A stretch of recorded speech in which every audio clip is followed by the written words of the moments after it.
Merhaba arkadaşlar, kanalıma hoş geldiniz.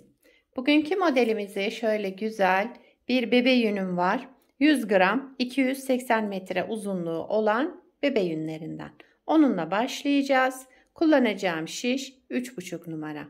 Modelimiz oldukça güzel ve kolay bir model, ajurlu bir model. İstediğiniz örgüde kullanabilirsiniz. Dilerseniz yapım aşamalarına geçelim. İlmeklerimizi alarak başlayalım. Şu şekilde birinci ilmeğimi aldım. Bu model için 4 ve 4'ün katları ilmek sayısına ihtiyacımız var. Yapacağımız örgüye göre ilmek sayımızı bu şekilde ayarlayıp modelimizi kurabiliriz. Ben şöyle kısa bir anlatım yapacağım. Onun için az bir ilmek sayısına ihtiyacım var.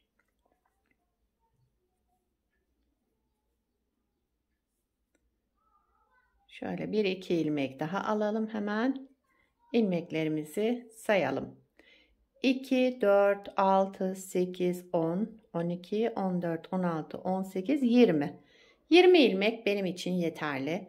20 ilmekle modelimizi kurmaya başlayalım.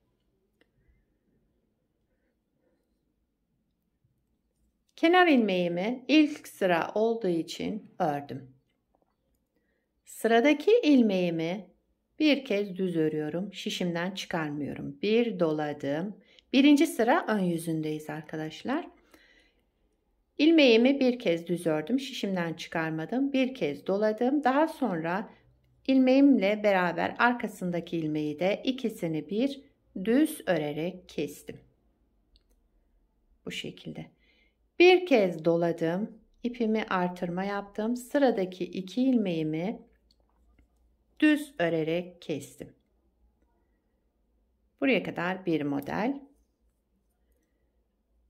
Sıradaki ilmeğimi bir kez düz ördüm. Bir doladım.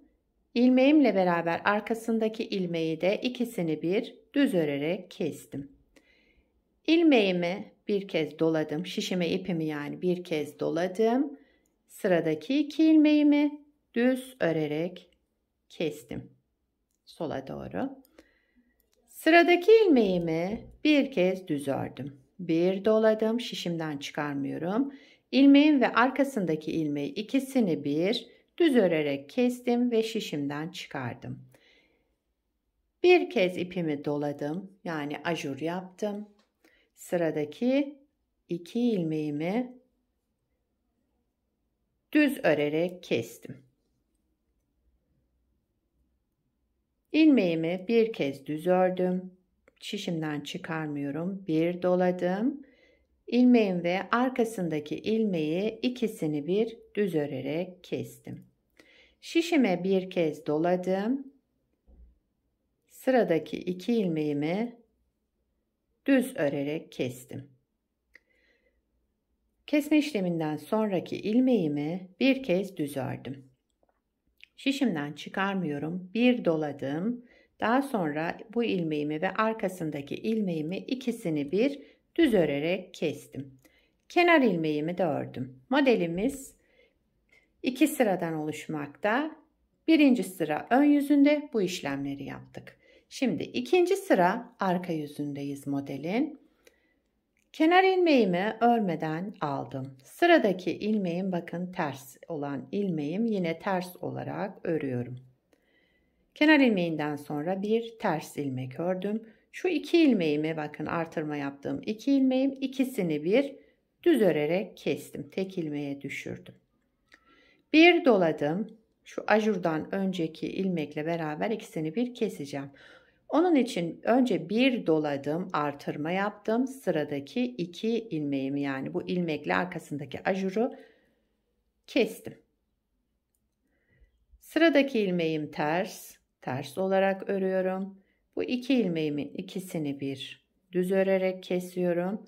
Bir doladım. Daha sonra ilmeğimle beraber arkasındaki ajuru da ikisini bir düz örerek kestim sola doğru. Bir ters ilmek. Bu şekilde sıradaki iki ilmeğimi düz örerek kestim. Daha sonra bir ilmek doladım. Sıradaki ilmeğim ve arkasındaki ilmeğimi de düz örerek kestim. Bir ters ilmek, zaten ters ilmeğimiz belli. Yanındaki hemen şu ikili ilmeği ikisini bir düz örerek kestim. Bir kez artırma yaptım. Sıradaki ilmeğin ve arkasındaki ajuru da bir kestim. Bir ters ilmek. Bu ikili ilmeğimin ikisini bir düz örerek kestim. Bir de kenar ilmeğimi ördüm. Modelimizi bir kez kurmuş olduk. Model böyle devam edecek. Şu şekilde bakın. İsterseniz bir kez daha kuralım. Modelimizi ikinci kez kuralım. Modelin birinci sıra ön yüzündeyiz. Kenar ilmeğimi örmeden aldım. Sıradaki ilmeğim, bakın ters olan ilmeğimi bir kez düz örüyorum. Şişimden çıkarmıyorum. Bir doladım. Daha sonra bu ilmeğim ve arkasındaki ilmeğimi ikisini bir düz örerek kestim. Şişimden çıkardım. Bu şekilde. Bir doladım. Sıradaki iki ilmeğimi, bakın öndeki ters ilmeğim bir de arkasındaki ajurlu olan ilmeğimi ikisini bir düz örerek kestim. Geldik bu ters ilmeğimize. Önce bir düz ördüm. Bir doladım. İlmeğim ve arkasındaki ilmeği ikisini bir düz örerek kestim. Şişime bir kez doladım. Daha sonra iki ilmeğimi kestim. Şöyle ajur olacak aralarda. Sıradaki ilmeğimi bir kez düz ördüm. Bir doladım. Daha sonra ikisini bir alarak kestim. Şişime bir kez doladım. Bakın öndeki ilmeğim ve arkasındaki ajura geldik. İkisini bir kesiyorum. Önce bir artırma, daha sonra kesiyorum. Ajur yaptık yani burada. Sıradaki ters ilmeğim, önce bir düz ördüm. Bir doladım. Daha sonra iki ilmeğimi ikisini bir düz örerek kestim. Şişime ipimi bir kez doladım. Artırma yaptım. Daha sonra şu ters olan ilmeğim ve ajurlu ilmeğimi düz örerek kestim. Son kez yapıyorum şu ilmek çıkarmayı. İlmeğimi düz olarak ördüm. Bir kez doladım. Daha sonra iki ilmeğimi bir düz örerek kestim. Kenar ilmeğimi de ördüm. Birinci sıra ön yüzünde bu işlemleri yaptık. İkinci sıra arka yüzündeyiz. Kenar ilmeğimi örmeden aldım. Birinci ilmeğim ters. Bakın ters ilmek. Bunu ters olarak örüyorum. Bir ters ilmek ördüm. Daha sonra şu ikili olan ilmeğim var. 2 tane bakın. Onun ikisini bir düz örerek kestim. Ajurlu kısma geldim. Önce bir doladım. Artırma yaptım. Daha sonra ikisini bir alarak kesme işlemi yaptım. Şöyle devam edecek. Ters olan ilmeğimi yine ters olarak ördüm. İkili ilmeğimin ikisini bir düz örerek kestim. Bir doladım.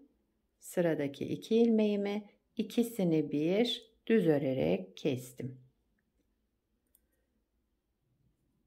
Sıradaki ilmeğim ters olarak ördüm.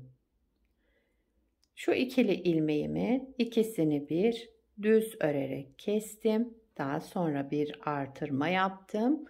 Ajurlu ve önündeki bakın ilmeğin ikisini bir düz örerek kestim.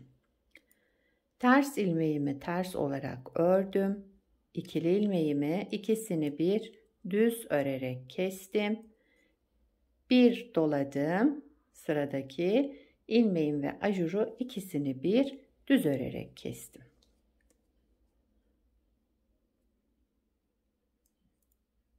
Şimdi sıradaki ilmeğim ters olarak ördüm. İkili ilmeğime gelince ikisini bir düz örerek kestim. Kenar ilmeğimi de ördüm. İkinci sıra arka yüzünde bu işlemleri yaptık.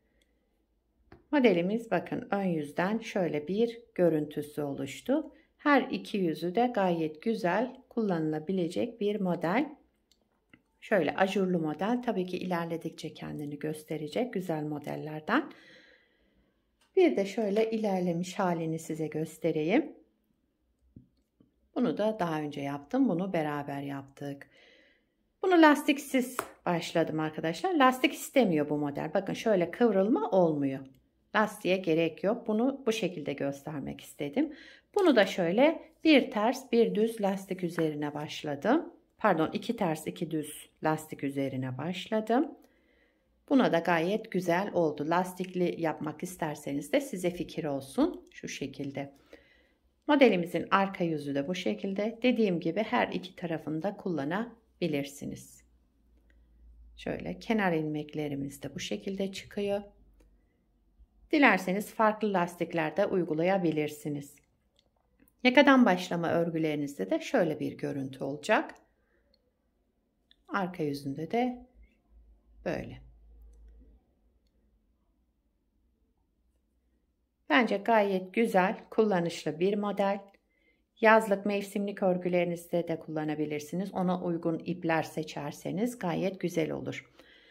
Çocuk örgülerinde, bebek örgülerinde, yetişkin örgülerinde hepsinde kullanabileceğiniz çok amaçlı bir model. Evet, şöyle. Sizler nelerde kullanacaksınız, hangi ipleri kullanacaksınız, onları da yorumlarda belirtirseniz sevinirim. Beni buraya kadar izlediyseniz bir beğeni yapmayı, yorum yapmayı, beni desteklemeyi unutmayın arkadaşlar. Yapacak olanlara kolay gelsin. Bir sonraki videoda görüşmek üzere. Hoşça kalın.